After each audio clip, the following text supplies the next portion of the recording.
that we've had. So many of us, the other, I guess, thing we want to acknowledge is many of us here today are relatively new to the Hub. So this has been like a lot of growing opportunities for us, and this experience has included a lot of firsts. That being said, we're really happy for you all to be here, and we're hoping that sharing our experiences will be helpful for you in some ways. I'll be dropping a couple links in the chat throughout the presentation, and we'll also leave room for questions at the end. Let's see. So with that, we can get into introductions. We start with Ellise. Hi y'all, my name is Ellise. I use they, them pronouns, please and thank you. And I am the programs assistant at the Hub. I started in September of last year, so I've been here for a year. My position is one that was created, so it's new, so I'm the first one in that position. And so it has very much changed over time, but for now I do a lot of work around recruiting and bringing in and sustaining and building relationships with volunteers in our pantry, as well as supporting the other programs that we do, and being able to kind of trickle my way into different things and support different folks as they do that work. And I will pass it to Alyssa. Thanks, Ellise. I'm Alyssa. You also use they, them pronouns. I'm the education coordinator here at the Hub. I've been here going on 5 years, and the position has shifted and grown and looked different. And I'm excited to kind of continue to incorporate what we talk about here with the work that I'm doing with patrons and community members. I will pass it to you. Hi, I'm Yvonne Hensley. I am the new advocacy coordinator here at Mother Hubbard's Cupboard. I started about August, so about 3 months now. It's been a great opportunity. It's my first time being advocacy coordinator. Before that, I was in the community doing a lot of other different things. I was a doula, doing birth doula and postpartum doula. I was a health aide at a school. I'm on different boards here in the community. So being advocacy coordinator here in Bloomington was just one of those things like, I can do that, you know, being that voice for everyone. And it's just been a awesome experience at the Hub, seeing how it just works. So I'm just glad to be here and seeing everyone. Ellise, I'm gonna throw that to you. Can everybody hear me? I have a weird system that just took place, but I won't explain. Nevertheless, my name is Ellise Smith. I serve as the Director for Diversity, Equity, Inclusion at IUPUI in the Division of Student Affairs. I am also a consultant for Mindful DEI, where I take the opportunity to actually work through DEI issues in different states that different organizations are through. So from Mother Hubbard's Cupboard all the way to yoga to higher education. In addition to that, I am a 4th-year doctoral student in the Urban Education Studies program here at IUPUI, where I research the experiences of bigger bodies or fat bodies. Glad to be here. Who am I passing it off to? Back to Tara.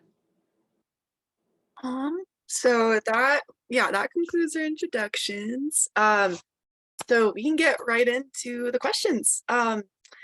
So for starters, can you share why, as a staff, you decided to revisit the Hub's hiring practices for this most recent new hire? Yeah, so I'll take this one. At the time, this is a few months ago, we were looking through the Hub's manual. A lot of us were new to it.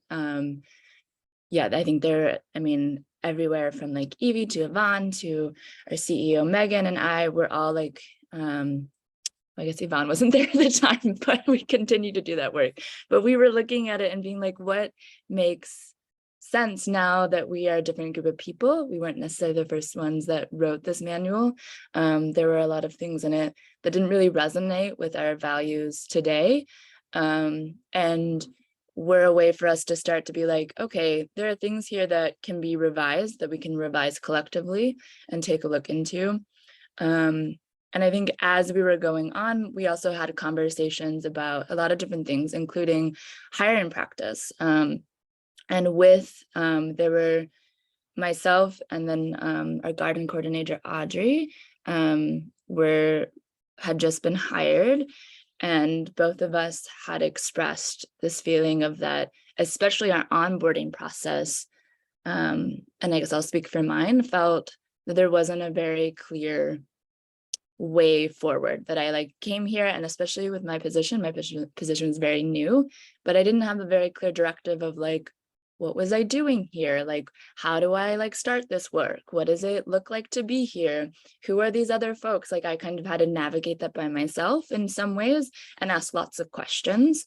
And I think that was something, as we were hearing other people mention that, we're like, oh, okay, this is something we should probably look into, of especially with a staff that is white and able bodies, that didn't feel like it was already an unequitable experience. And so to bring other folks into that with other experiences and other identities, it probably would also create even more inequity. And so, or inequity. And so we decided to start to take a look at that. And I think as we were acknowledging our positionality in it and what, the things that we wanted to change, we really started getting to this question of how do we get the candidates that we are wanting to be in this space? How do we get folks to feel safe and comfortable in this space? And how do we make sure that those are the people that apply? How do we make sure that those are the people that feel like this space is for them? And are allowed to bring all of themselves as much as they want to into this space as and how do we do that work together? And how do we start to incorporate a different hiring process along the way? Great, thanks, Ellise. I also want to briefly share my screen. And I dropped a link to a timeline, just to give a better idea of what this looked like. And then as a follow-up question, at what stage did you decide to bring in a consultant, and what factored into that decision? Absolutely. So I think as we were reflecting and realizing we didn't necessarily know and have the expertise of okay, in the history of the hub, we have had very similar candidates take on these positions. And so although that we were really trying to have equitable processes throughout the hub, obviously that wasn't happening in some ways. And I think we were trying to make the assessment of maybe we weren't the best people to look into that. Maybe we needed outside view to be what's going on here? What are some ideas that someone else who isn't part of the hub might be able to see that we couldn't, in order to start to develop that process with someone else. So I think for us, it was really that question of we really feel like this is a great space. We really value this space. We really feel like this space could grow and be a place for other folks who have other experiences outside the ones that were expressed and represented and experienced already on staff. And it felt yeah, okay, now we might need someone to reflect and look at our already started hiring process. So we kind of brought Ellise on in the middle as we were piecing some things together and being maybe we should have someone look at this and reflect back to us that the pieces that we might not be seeing, or some add on some information that we weren't quite sure where it was not adding up quite yet. Awesome. Thank you. So moving on to our next question. Ellise, I was hoping, could you talk a little bit about what some of the changes y'all made to the hub's hiring process, and how we changed our practices during this process? Yeah, absolutely. So as Annalise already kind of alluded to, this process left us with a lot of questions, and some of them we don't have the answers to yet. But I can also highlight some of the tangible changes that we implemented. So we know that developing and creating a diverse, equitable, and inclusive work environment also means shifting our culture and our policies and our practices. And so we delved into that a lot. And we do that as a staff by participating in ongoing trainings. We engage in a lot of discussions, and we're really intentional about integrating new practices into our work. That also means for us that all of our documents are living and that we can adjust and change them as we learn and grow. And I think that's a really critical component of the work that we do. And so that has looked very different over the years, but over the past couple of years, there are a couple significant changes that we've made. And they are both to our maternity leave policy as well as our time off policy. And through conversations with staff, we decided that, as Annalise said, that we could change our manual, and our long-term goal is to make it a document that is approachable and the language is easy to access, and that it's practical as a guiding document and not something that we just throw at new hires as something that they have to read and just absorb and then gets left to the side until we have a new hire. It's something that we'll be able to use in a more ongoing way. And to do that, we decided that short-term, a big change we could make was shifting our maternity policy to not just be that, but to be a parental leave policy to support parents regardless of their gender. This is something that a lot of workplaces don't have, and something that is a very accessible thing that could be done to shift what you're doing and to make it feel like more families and people that are coming onto your organization can access and feel supported in. We also started digging into the hiring process, specifically as we are here to talk about, and that looked like hiring or creating a hiring committee to really review the materials that we already have and to shift things. So we looked at the wording and the content of our job description. And prior to this, we had already made some changes. That looked like removing gendered language. We waived some of our minimum education requirements. And then we also started shifting how we accepted applications. For example, rather than only accepting resumes and cover letters, which can be inaccessible, we started to provide other ways of engaging. So people could submit a video or audio file. They could also answer questions we provided via Google form. Sorry, I'm like throwing tons of info at you. We also wanted to create a space where folks felt like they could share their lived experience, knowing that we aren't just accepting folks based on their education. And so creating a space where people felt like they could bring their whole selves and feel safe to share and feel validated in those experiences was key to us. So we also kind of overhauled the way that we hired by creating a rubric for candidate assessment, expanding our job posting to reach a more diverse pool of candidates, creating a more detailed DEI statement so that people applying knew where we were and where we intended to go. And then we also really prioritized being transparent with our candidates through communication and making sure that they knew what was going to happen every step of the way, and sharing our interview questions in advance so that they could feel prepared for the interview and come in ready to go.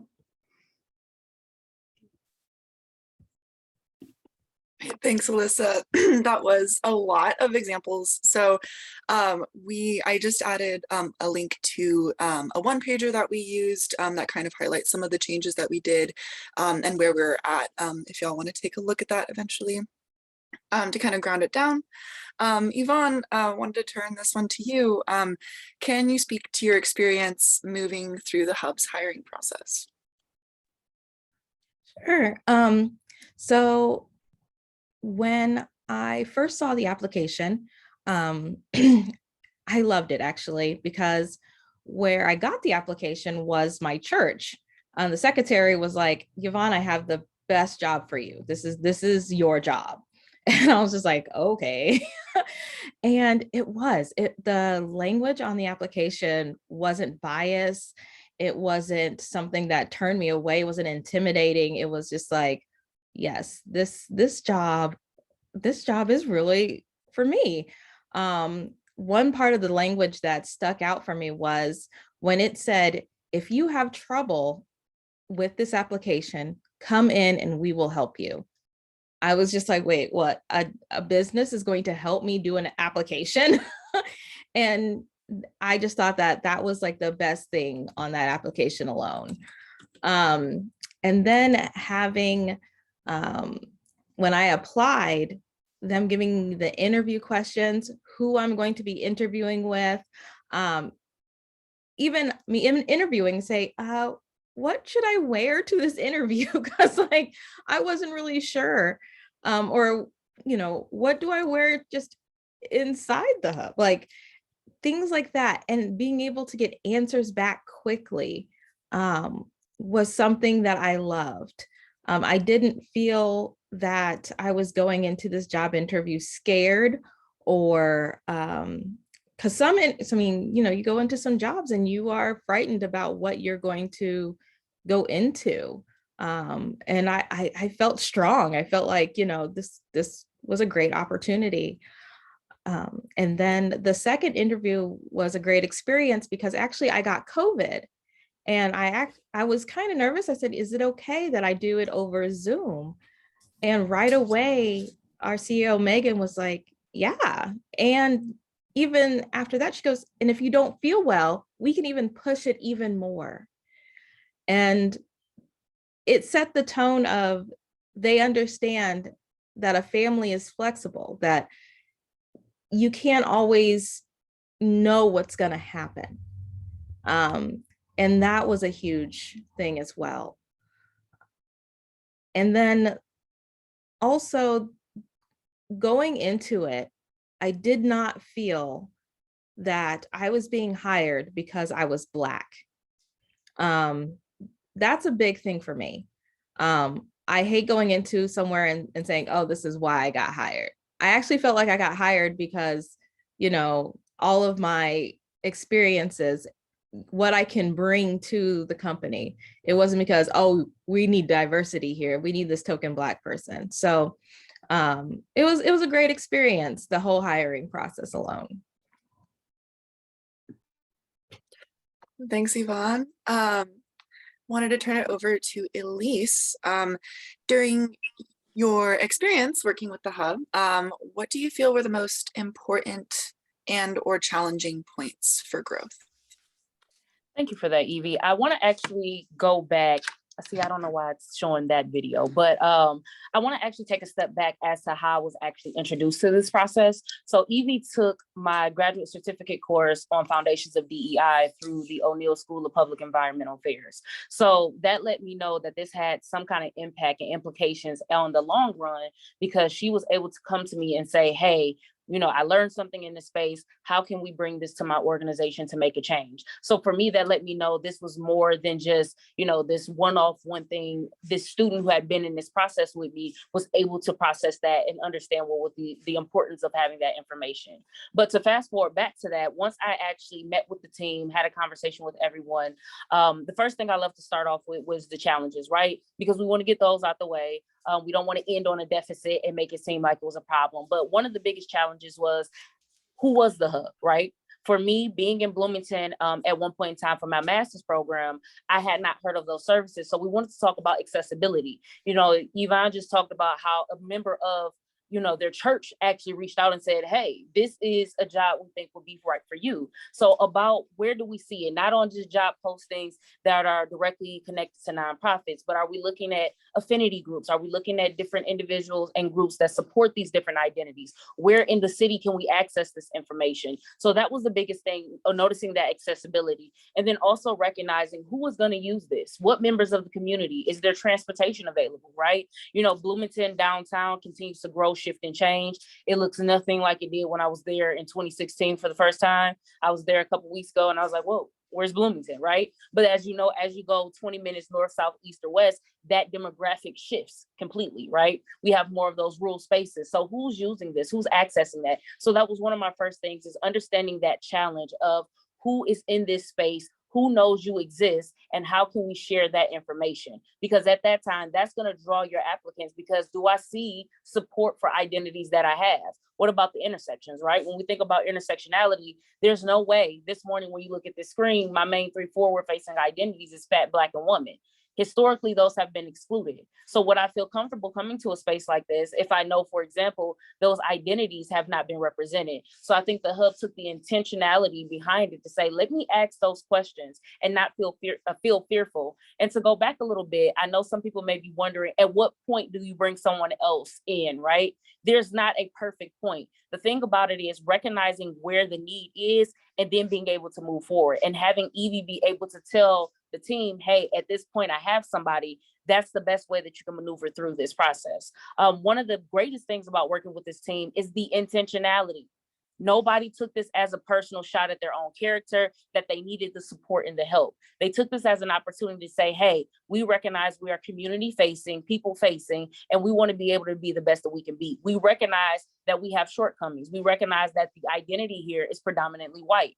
We understand historically how that could be off-putting to groups who may not have that identity. But instead of closing inward, they did the internal work. They made sure they asked the questions. They even had leadership listen to their team. A lot of times in these spaces, leadership makes a direction, but does not include the people who have boots on the ground and doing the grassroots work. And then what ends up happening is, if it doesn't produce automatically this capitalistic gain, if it doesn't automatically lead to like high revenue, then again, it's like, well, this was a waste of our time. That's not what I received when I talked to Evie and the rest of the team. And then once I was introduced, also having a conversation with Megan, who is the CEO. Most CEOs, even in nonprofits, have this barrier of we don't want to look like the bad people. We don't want to do the work that may not be intentional. But instead, there was this open and honest conversation to say, yes, there are things that we have done good. And yes, there are things that we need to improve on. How can we do that? And therefore, bringing me into the conversation where I'm not inserting myself and saying, let's do all these trainings, let's do all these modules that are just foundational for DEI. It was about me intentionally saying, also, what are you doing? What is the need? What is the gap? And they were able to understand that and be able to have back and forth communication to say, these are the things that we need. So for me, being able to see that when the Hub made it a lot more easy to make sure that I was fitting the needs that they have versus what I just think that I wanted to implement in their organization. All right, thank you, Ellise. Yeah, I mean, that was wonderful.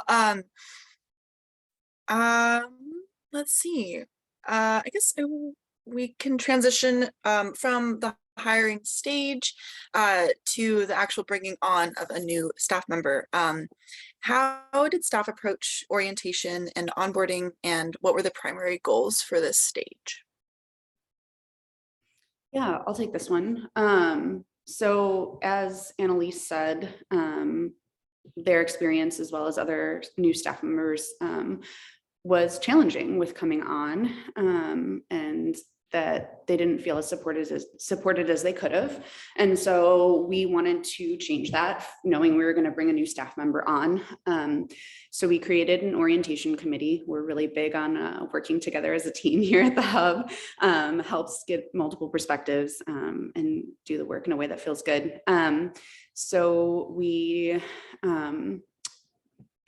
taking a look at my notes, we decided that a manual would be a good first step, so that for this hire as well as future hires, we knew what the step-by-step process would look like, and making sure that we were hitting all those important points.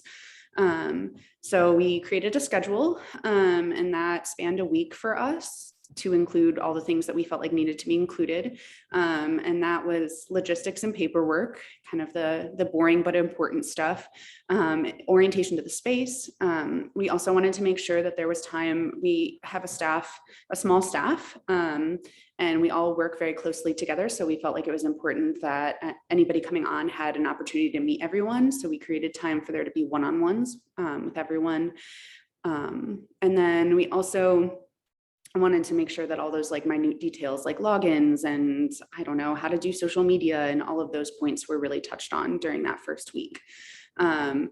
And knowing that this is hefty and a lot of information to throw at somebody new, we also wanted to make sure that we kind of spaced out all of those heavier parts with some of the lighter parts to create a schedule that was approachable and didn't feel overwhelming for somebody new coming on. I think that touches on all of the points. Great, thanks. Let's see, and Yvonne, again, can you speak to your experience during the orientation and onboarding process? Specifically, were there areas that you felt went well or others that felt like they needed improvement? Yeah, I loved how the process went. It was different from any other company or any other business or nonprofit I've ever worked for. I loved the one-on-ones. I got to meet everyone and what they do at the Hub. Usually when you go into a business or a place, you say hi to a person and then that's it. You don't know who they really are, what they really do. That's it. So I got to actually know what they do, what programming they do, and things like that, and actually who they are as a person, how many kids, if they have dogs, things like that. And that was huge. Something also that stood out for me was they had a form that had names, numbers, and pronouns. You don't know how awesome that is, because I have such a hard time with remember names with names, with pronouns, and then numbers. And I will still get names confused with different people, but just tell that this company cares, that, cares enough about pronouns and people's personal lives. That's huge. That flexibility and that care is huge. Something else that stood out for me was they had the last advocacy coordinator have a list of everything. Like it's like a sheet of her logins, old logins, things that she did in the past, weekly things, just a whole list of things on this one sheet. So I can go back and say, okay, this is something that she did, or okay, I know that this is something that maybe worked or didn't work. So having that helped out a lot. Yeah, there's some things that messed up a little bit, but because of that first one-on-one onboarding experience, it was easy for me to go back to somebody and say, can you help me? I wasn't nervous. I wasn't scared to ask for help because I knew kind of where I could go to get that help. And it was just an amazing experience. Awesome. Yeah, it was about 2 weeks, right? Give or take, of meetings and back to back. But yeah, it was kind of nice to stretch it out with that much information. So we have about 12 minutes left or so, and we have a few more questions, and then hopefully we'll have some time at the end for y'all's questions. But this one is for you, Annalise. What would you likely do different in the future? I think that Ellise had said earlier, like there's not a perfect time. And I think that is true. And I would say, at least in my experience of it, I wish that we had started this process before we were put on a deadline of a hire. That when there's like the pressure of you need to fill a position or this thing needs to happen, because it would be, at least for us, like having someone out of the advocacy position was inequitable if that was to continue. Like it was really important for that work to continue, and for the people that are in, the patrons that are in that programming, to continue to do that work together, and not lose momentum in that, and connections and community building in that way. And so it was this balance of like, how do we do that and do something that's going to take a long time. And so when I think about our work specifically, one thing that I wish we did a little earlier, and I think would like to do earlier in the future before we have another hire that's needed, we like sent out emails to lots of different organizations that we didn't have, some that we did have like relationships with already, but many that we didn't, in order to expand our network of people that would get and receive this application, that would get and receive this job posting, as a way to be like, you matter in our community, and we want to make sure that people in your organization, people with the identities that are held within those communities, with those people that have those experiences, like, can you spread this on?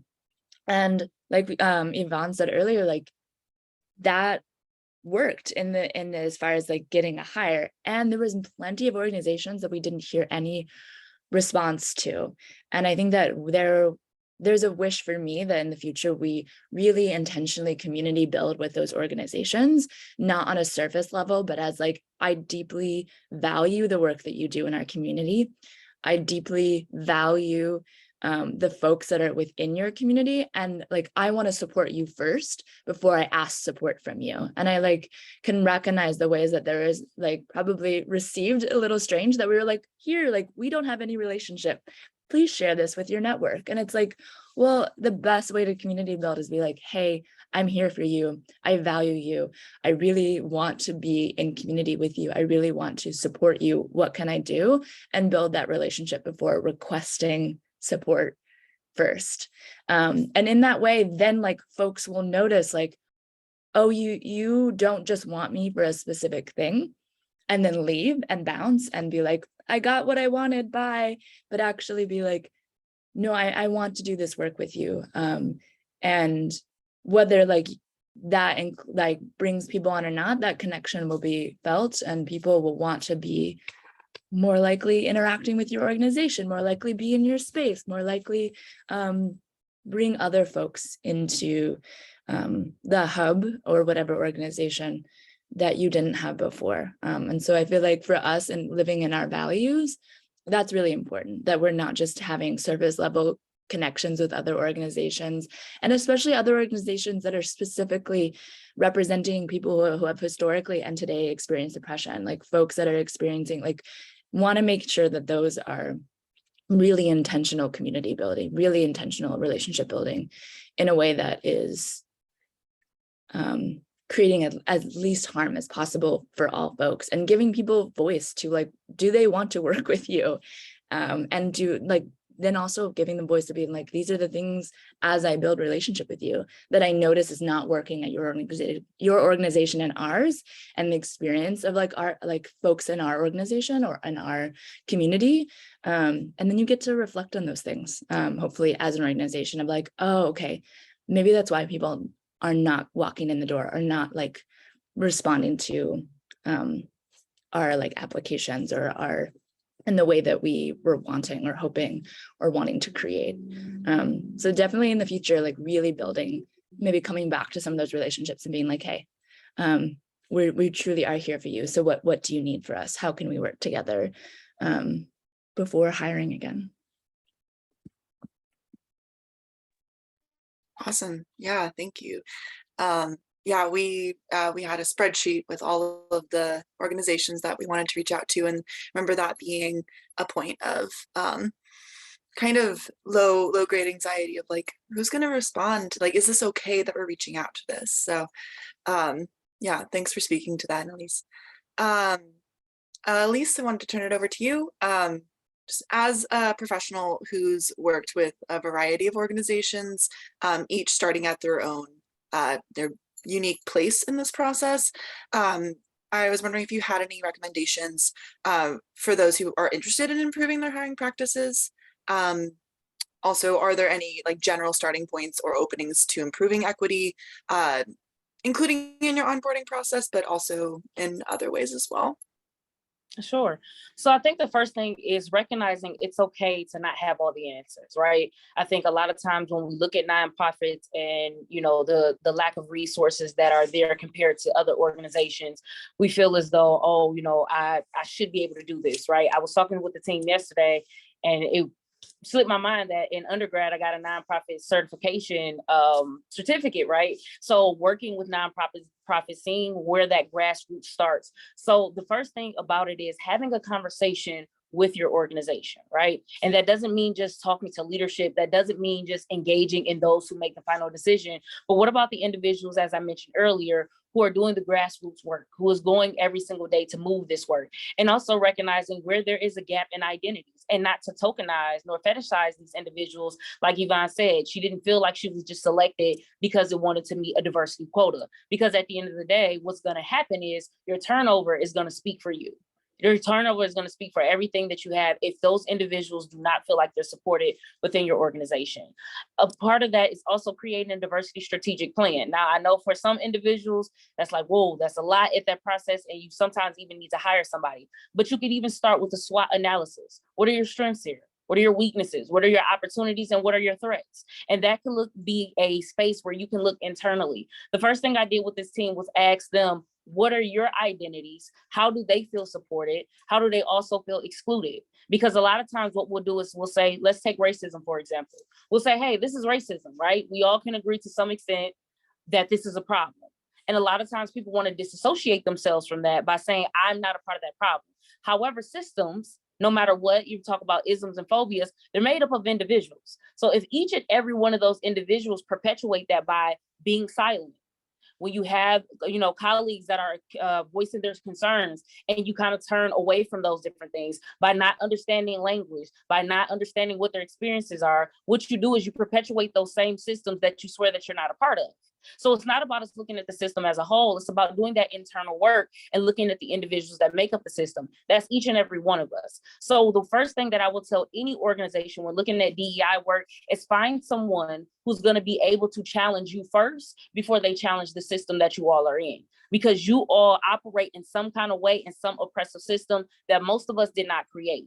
Although we did not create it, you still uphold it by making sure that you're not looking at your hiring practices, by not being able to have someone come in and consult with that team and say, hey, here's where you're missing the mark, right? There's good happening, and there's also challenges and gaps as well. So I think for any organization, yes, resources are a thing, but you just heard this entire team say, we went through our manuals, we changed language, we were able to reach out and reestablish community, reestablish relationships, go out and have those conversations. Most of that is just human power, about being able to use your resources.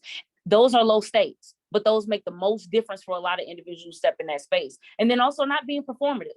Not sitting up here and saying like, hey, we have this sign or this photo, or we use this language because it's catchy and we have this hashtag. It's about how do your policies and practice actually go into that. When Yvonne said she got COVID, there was a moment where, you know, the team decided to pivot and say, we still value you, so we'll switch for you. Where somebody else would have took that as, oh, you're not dedicated to this, so we're going to move past you. So it's about making those humanistic opportunities available for each and every identity that walks through that space. And that's what I saw going through this process with the Hub. And that's what I will offer for any nonprofit. It doesn't take hundreds of thousands of dollars. It takes the intentionality and actually the listening skills first before always responding with, oh, we just need to meet this quota, check off these boxes. So if you want to get that work done, there's a plethora of opportunities where you can start in-house before you start to bring all these other systems into play that don't even really understand and truly understand how your organization works and operates. Awesome. Yeah, that was great, Ellise. Also, while it doesn't take, you know, tens of thousands of dollars, we do acknowledge that it does take resources. And one thing that we tapped into was a grant from the city for a couple $1,000s that allowed us to hire Ellise and pay her properly, and definitely is something that other nonprofits can, you know, look into, and specifically to around diversity and equity in your organization. Did anyone else want to touch on that really fast? Is that accurate? Okay, cool. So we have a couple minutes left, and thank you, maybe Megan. What was the grant, Megan? Yeah, it was a DEI training grant, and I'm gonna find the link to it on the city's website, and I'll drop it in the chat. Cool, thanks. So thank you everybody for that, for the answers. And wanted to open up the floor to any of you if you have any questions for us. You can drop them in the chat or raise your hand or just unmic yourself. As folks might be kind of formulating their questions, I have to tell you, I have such a roller coaster of emotions here. I'm gushing because I've gone from like tears in my eyes of just being amazed and then like about to jump out of my seat with excitement of the potential. So, and I've got 3 pages of notes of the things you guys have said about your intentionality, about collective care, about like saying that we're a partnership with the people that form this organization. And I'm later I'll take notes again on all the phrases that you guys said that have just been fantastic. It looks like we do have a question from Ashley. Small businesses. Do we think, as you guys are a nonprofit, do we think small businesses can do something similar? From the consulting side, I'll jump in, then I'll let the rest of the team. From the consulting side, yes, absolutely, right? I think even nonprofits and smaller business have a unique opportunity because you all can have consistent conversation about this and work together as a unit versus if you have large companies with 500 plus employees, how do you get everybody on the same page, right? That's one of the struggles even in higher education is if we have multiple units, can I grab everybody together on the same schedule? So it's about those small businesses, you know, notifying those opportunities and working with someone who is willing to have those conversations and be able to have that conversation with you. So yes, I don't think it's a model that can't happen. I just think it has to be the goal of the organization to say, can we hear this stuff? And if some of that information is difficult, how can we still make sure that we're supporting the people and not our own, you know, self-driven thoughts and ideas, but to support the organization as a whole.